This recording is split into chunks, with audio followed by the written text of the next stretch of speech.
Deferred compensation is an arrangement in which a portion of an employee's pay is paid out at a date later than they've actually earned it. The way banks use deferred compensation is quite varied. There's a number of different types of arrangements. Voluntary deferred compensation plan is one of them, in which the employee actually defers a portion of their compensation at their election to be paid out at a date of their choosing. An involuntary plan is one in which the company or the bank requires the employee to defer a portion of their compensation to be paid out at a later date. An example of that would be an annual incentive payment, where a portion of that incentive payment is required to be deferred till a later date by the company. Then you have contributory plans. Contributory plan is one in which the bank actually contributes money to the deferred plan in the name of the executive or the employee to be paid at a later date.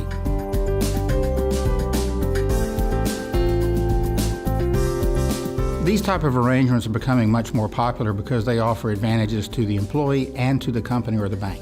Let me give you some examples of what I'm talking about. A contributory plan, or voluntary or involuntary, whichever type of arrangement is set up, offers the employee the ability to determine when the payout is going to occur to match needs they may have in their financial future. An example would be tuition. If they have children that they're coming up for college age, maybe they want to defer income and then have it paid out to help them meet their college tuition needs. Similarly, if there's a medical emergency, like they're taking care of parents, they're aged, they can plan for that.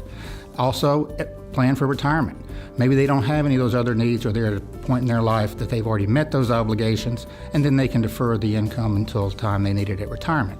From the company perspective, these are great retention tools because the deferred accounts are at risk. If the individual leaves before the payout period, then they forfeit those amounts. So that really influences the employee's decision making. There are definitely some ways that you should not structure a plan, and we do see some of these common problems throughout the industry. Probably the most common and the most onerous is a one-size-fits-all type arrangement, where you have participants of various ages. They may be in their 30s, 40s, 50s, or 60s. As I said earlier, you have to structure the plan to allow the employee to determine when the payout should occur. So we don't want to have a plan that requires the employee to take it out at a certain particular time or paid out, because the 35-year-old is not really focused on retirement, where a 55-year-old probably is. So those are some types of arrangements. Also, an arrangement that we find very common is that the deferred compensation account, or the amounts placed in those plans, have an earnings rate tied to the ROE of the bank. In theory, that's very good. In actuality, what happens when you have a high-performing bank is those account balances grow very rapidly and become extremely expensive. We had a client recently, a $500 million bank, where we had to go in and restructure the plan because the annual expense just on the earnings side was over $1 million a year.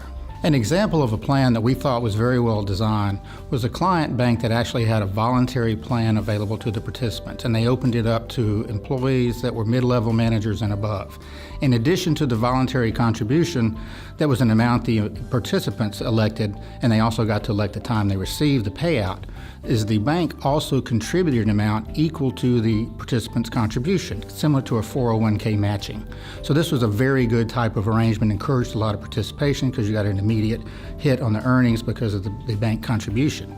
The other side of it was the bank also allowed different investment alternatives to the employees and participants in the plan, so they could choose the earnings rate that their deferred contributions were going to earn, whether it be some kind of mutual fund arrangement.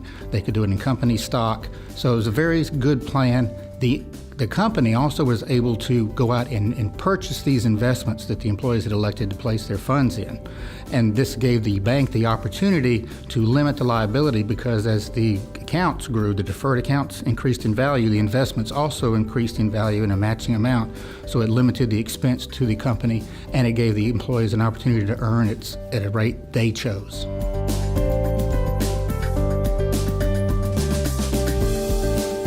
Communicating the details of the plan and how it's going to impact participants is key. Without the buy-in of the participants, the plan really has no value. Typically what we will do is, as we assist in the design of the plan, we will actually be on site to assist the employer in explaining how it's going to impact each individual and answer any questions they may have at that time. And we find that going through that process really increases participation and appreciation for the plan.